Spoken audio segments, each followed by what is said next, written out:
اللہ نے فرمایا کہ دنیا میں 3 قسم کے لوگ ہیں. دنیا میں جو مذہب ہیں وہ کتنی قسم کے ہیں؟ 3. یعنی اسلام کے اگینسٹ جو ہیں. ایک تو ہیں یہودی، اور ایک ہیں عیسائی، اور ایک ہیں اہل کتاب کے علاوہ جتنے بھی مذاہب ہیں ان کو اسلام ایک ہی کیٹیگری میں رکھتا ہے. یہود و نصارہ الگ ٹائپ کے ہیں، اور یہود اور نصارہ کے علاوہ جو ہیں وہ الگ ٹائپ کے ہیں. قرآن کہتا ہے کہ ان میں اسلام دشمنی میں سب سے زیادہ یہودی اور باقی مشرکین ہیں، اور اسلام دشمنی میں سب سے کم جو ہیں وہ عیسائی ہیں، نصارہ ہیں. باقی مشرکین جو یہود و نصارہ میں سے نہیں ہیں وہ اسلام دشمنی میں آگے اس لیے ہیں کہ ان کے مذہب میں اور اسلام میں ڈسٹینس بہت زیادہ ہے. ہزاروں خداؤں کو مانتے ہیں، ہزاروں بتوں کو مانتے ہیں. اسلام دعوت دیتا ہے ایک خدا کی. پیغمبروں کو مانتے ہی نہیں ہے، کسی بھی پیغمبر کو نہیں مانتے.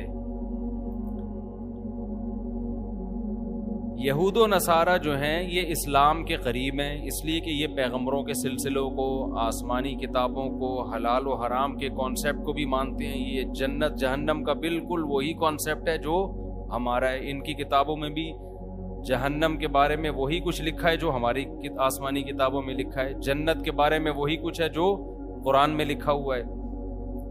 جتنے تاریخی واقعات قرآن بیان کرتا ہے، قوم عاد کے، قوم سمود کے، قوم نوح کے، اور فرعون کے، یوسف علیہ السلام کے، یہ سارے واقعات ان کی کتابوں میں بھی ہیں. اور وہ نام بھی آپ کو ملیں گے. آپ نے انگریزوں میں دیکھا ہوگا ڈیوڈ، جوزف اور جیکب. یعقوب علیہ السلام کو کیا کہتے ہیں یہ لوگ؟ جیکب.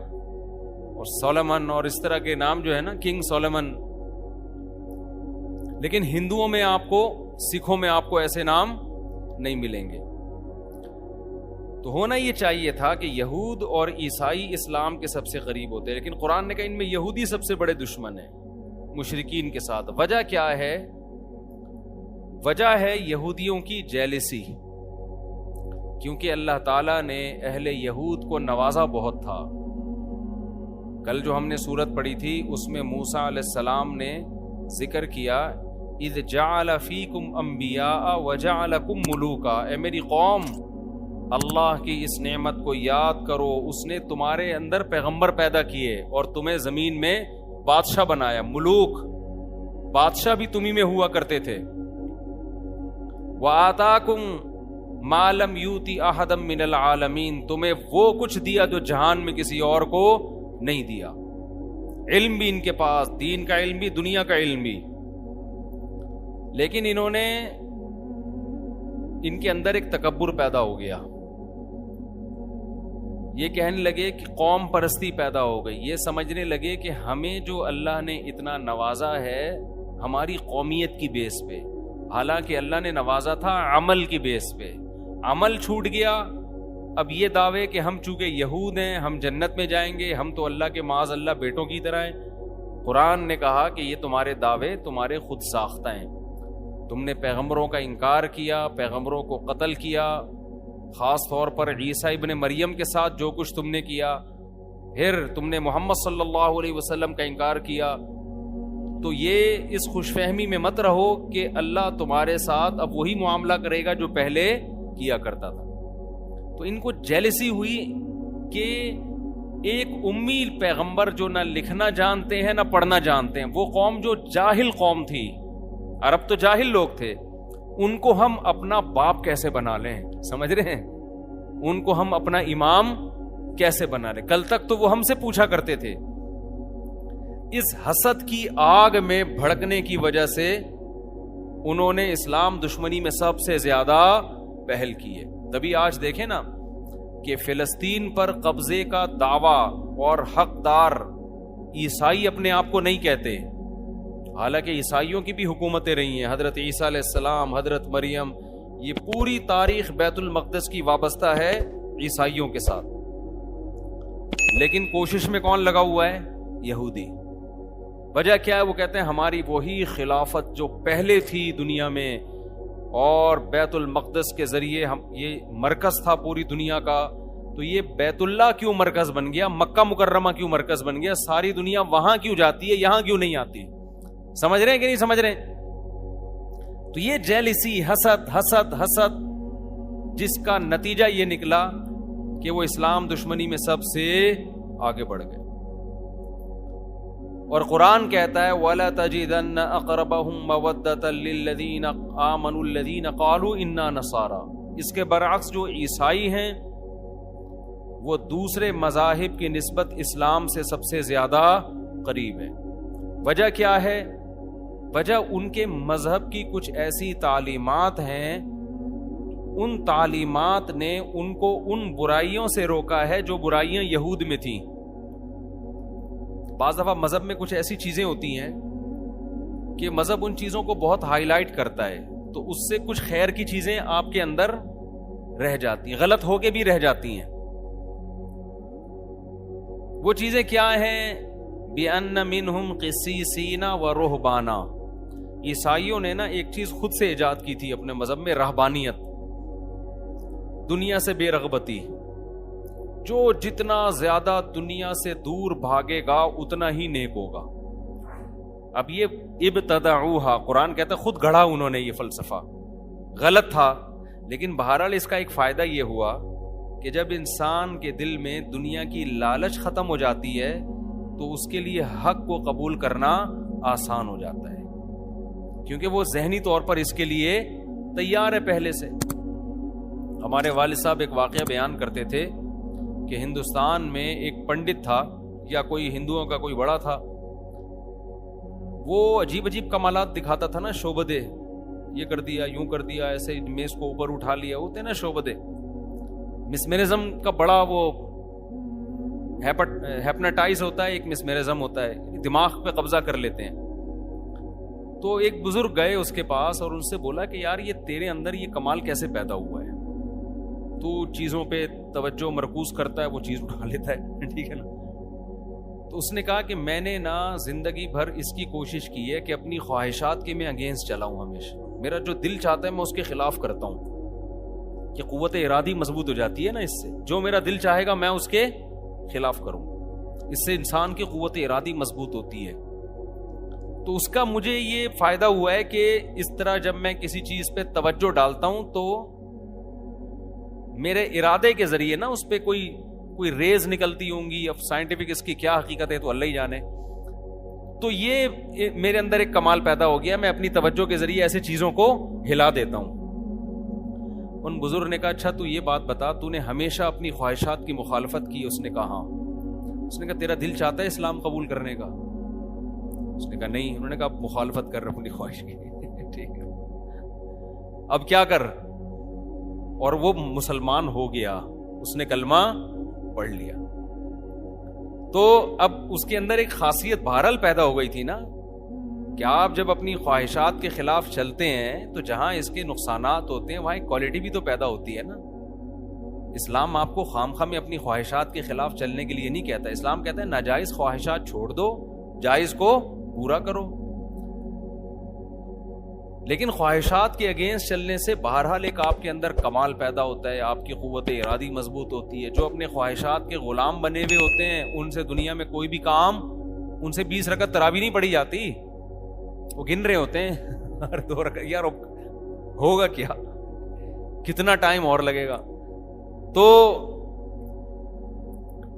عیسائیوں میں کیا کمال تھا کہ رہبانیت، تو قرآن کہتا ہے اس رہبانیت کی وجہ سے ان کے دل نرم۔ عیسائیوں کی بھی اسلام سے بڑی بڑی دشمنیاں ہوئی ہیں، بڑی بڑی لڑائیاں ہوئی ہیں، لیکن ایک من حیث القوم، قومی سطح پہ قرآن بیان کر رہا ہے کہ دوسری قوموں کے نسبت یہ مذہب اسلام کے زیادہ قریب ہے۔ ایک وجہ تو یہ، دوسری وجہ یہ بھی قریب ہونے کی کہ عیسائی حضرت عیسیٰ سے پہلے کے تمام پیغمبروں پر ایمان رکھتے ہیں، صرف ایک نبی کا انکار کرتے ہیں، محمد صلی اللہ علیہ وسلم، اور یہودی حضرت عیسیٰ کے بھی منکر اور نبی کے بھی منکر، تو ان کا جرم عیسائیوں سے زیادہ ہے، تو اس لیے بھی وہ حق کے زیادہ قریب ہیں عیسائی جو ہے۔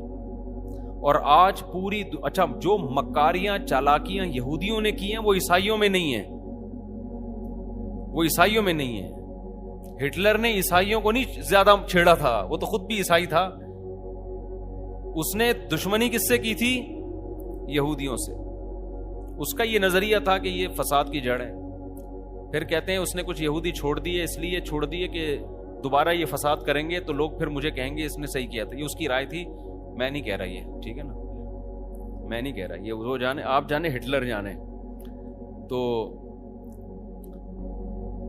عیسائی، اچھا سارے یہودی بھی ایک جیسے نہیں ہوتے، یہ خوب سمجھ لیں۔ ہم نے بعض یہودی دیکھے ہیں، سنے بھی ہیں ان کے بارے میں، وہ بھی اسلام کو بہت سے مقام پہ سپورٹ کرتے ہیں۔ سب کو ایک ہی لاٹھی سے کبھی بھی نہیں ہانکنا چاہیے۔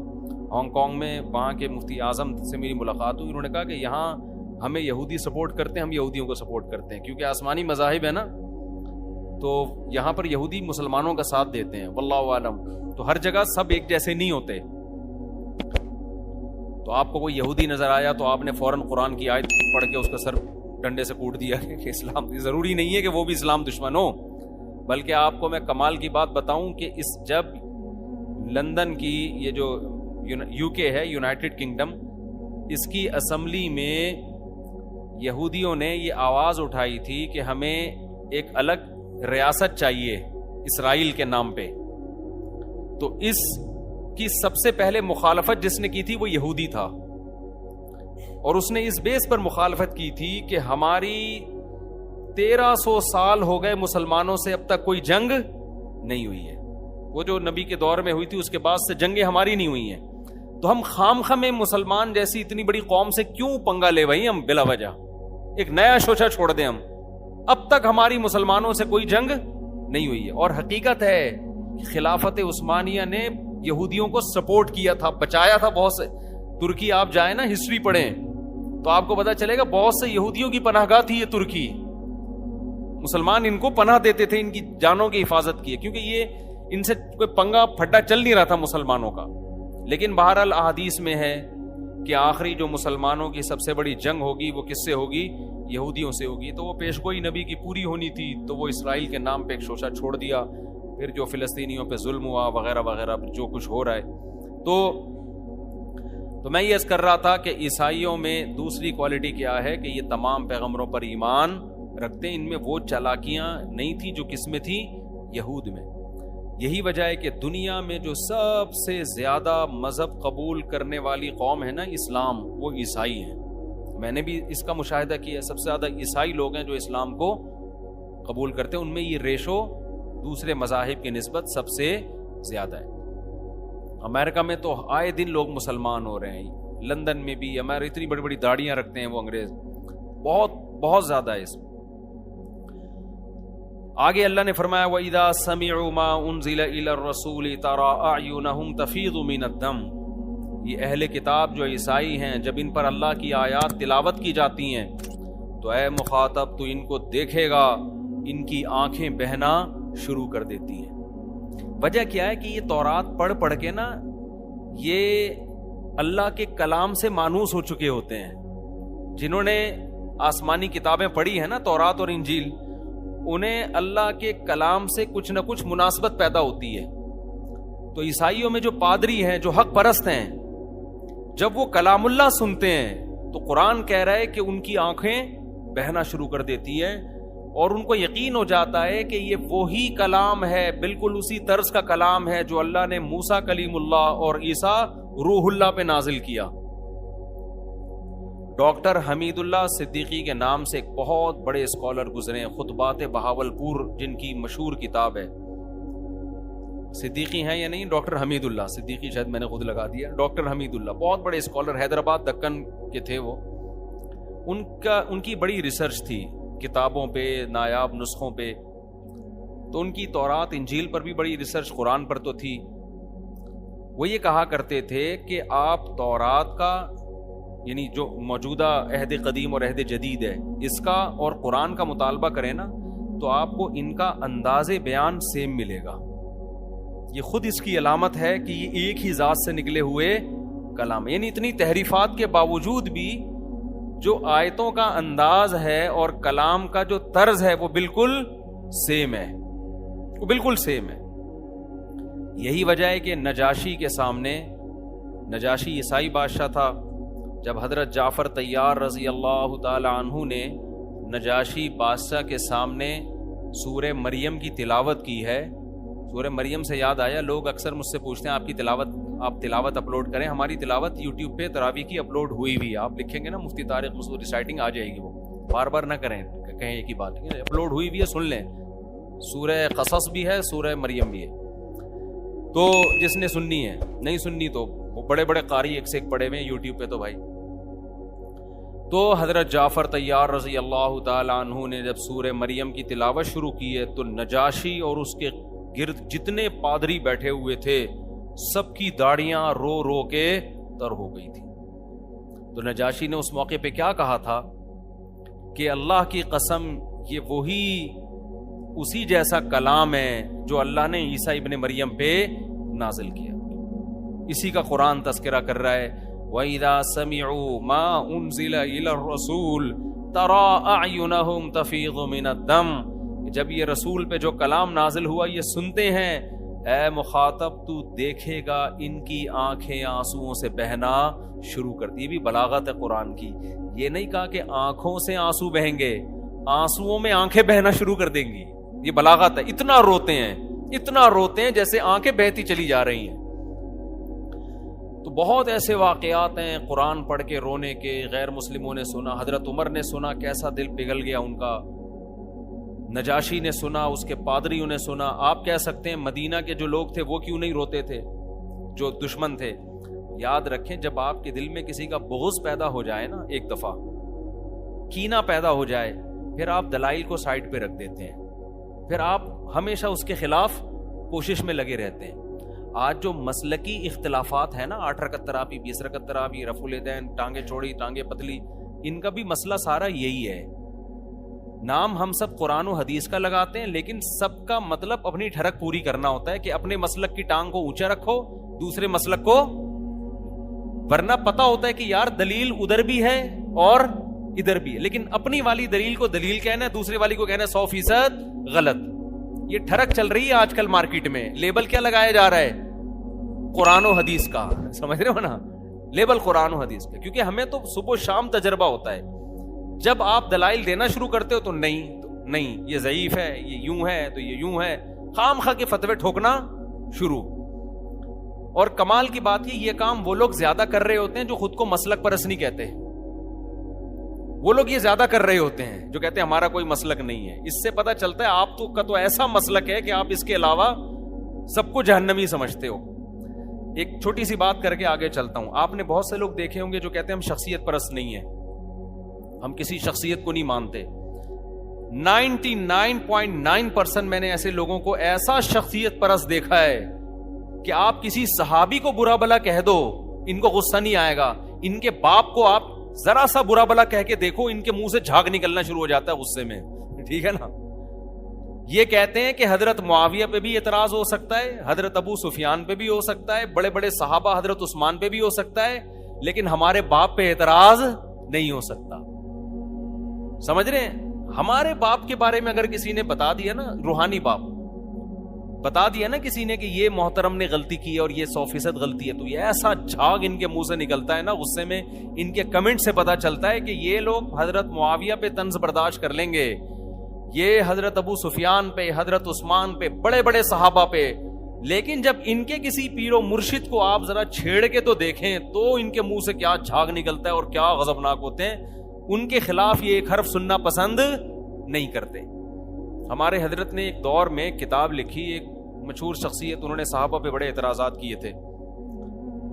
تو اور ان کا جب ان پہ لوگوں نے اعتراضات کیے کہ آپ صحابی رسول پہ اعتراض کر رہے ہیں، تو انہوں نے کہا تنقید سے بالا ذات صرف پیغمبر کی ہے، پیغمبر کے علاوہ ہر ایک پر تنقید ہو سکتی ہے. یہ اصول پیش کیا.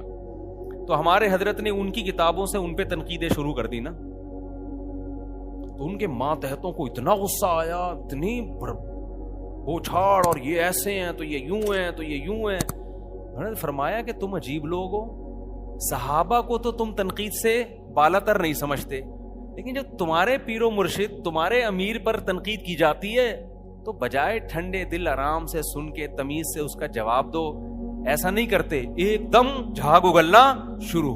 یہ آج کل مارکیٹ میں چل رہا ہے. جماعت المسلمین والے ریٹائر ہو کے یہاں پر آ گئے نا, جماعت المسلمین میں بہت گھومے تھے وہ, پھر انہوں نے چھوڑ دیا جماعت المسلمین کو. میں نے کہا کیوں چھوڑا؟ کہہ رہے ہیں یار یہ ہر وقت امام ابو حنیفہ کے خلاف بولتے ہیں کہ اندھی تقلید اندھی تقلید, لیکن کہتے ہیں آپ لوگ امام ابو حنیفہ کی ایسی تقلید نہیں کرتے جیسے یہ جماعت کے امیر کی تقلید کرتے ہیں جماعت المسلمین. تو کہہ رہے ہیں یہ صرف ہوائی باتیں ہوتی ہیں, یہ آپ لوگوں سے بڑے مقلد ہیں. یہ لوگ لیبل لگاتے ہیں کیونکہ ان کے خلاف جب کوئی حدیث پیش کی جائے نا, دلیل پیش کی جائے, تو یہ نہیں سنتے. تو یہ آج کل مارکیٹ میں چل رہا ہے. اس لیے میں آپ کو ایک بات بتا رہا ہوں, یہ تجربوں کے بعد ہے کہ چاروں اماموں کو فالو کرو آپ, کیونکہ پوری امت نے ان کو فالو کیا. ان کی ریسرچ, ان کی تحقیق 1200-1300 سال سے پوری دنیا میں فالو کی گئی ہے. یہ 2-4 لوگوں کی انڈیا پاکستان بنگلہ دیش کی بات نہیں ہے, پوری دنیا میں جب سے یہ فقہ مرتب ہوئے ہیں انہی چاروں کو فالو کیا جا رہا ہے. ان سے اگر ہٹو گے تو قرآن و حدیث کے نام پہ ایسے بے لگام ہوگے نا, آپ اس کو قرآن و حدیث سمجھ رہے ہوگے لیکن وہ آپ کی خواہشات ہوں گی یا آپ کا اپنا ٹیکنیکل فالٹ ہوگا جو حدیث سمجھنے میں آپ نے غلطی کی ہوگی. تو امت ایسے ہی اتنی بڑی چیز پہ جمع تھوڑی ہو گئی ہے. اگر ہم شخصیت پرست ہوتے تو ہم آپ کو صرف امام ابو حنیفہ کی دعوت دے رہے ہوتے. ہم تو کہتے ہیں بڑے بڑے فقہاء ہیں جن کا نصاب مرتب ہو چکا ہے, جن کی کتابیں مرتب ہو چکی ہیں, صدیوں سے یہ دنیا میں نافذ ہیں, انہی میں سے کسی ایک کو فالو کر لو بس. اگر ہٹو گے نا, آج کے اسکالرز کے پیچھے جاؤ گے تو تمہیں اللہ کے راستے سے ہٹا دیں گے. لیبل بہت اچھے اچھے لگے ہوئے ہوں گے اور تم ان کو قرآن و حدیث اس لیے سمجھو گے کہ تمہارے پاس خود قرآن و حدیث کا علم نہیں ہے, اس لیے کم علمی کی وجہ سے آپ سمجھ رہے ہوگے یہ دلیل سے بات کر رہا ہے. سمجھتے ہوگے نہیں سمجھتے؟ خیر, تو اللہ نے کیا فرمایا, اذا سمعوا ما انزل الی الرسول. قرآن سن کے رونا جو ہے نا, یہ ہمیشہ سے اہل اسلام کی بھی عادت رہی ہے, جو غیر مسلم سنا کرتے تھے ان کی بھی. میں جب ملیشیا میں تھا تو ہم کہیں گھومنے پھرنے کے لیے نکلے تو ساحل سمندر پہ میں نے 2 عیسائی دیکھے, کوئی بیٹھا ہوا دم کر رہا ہے ان کے اوپر نا.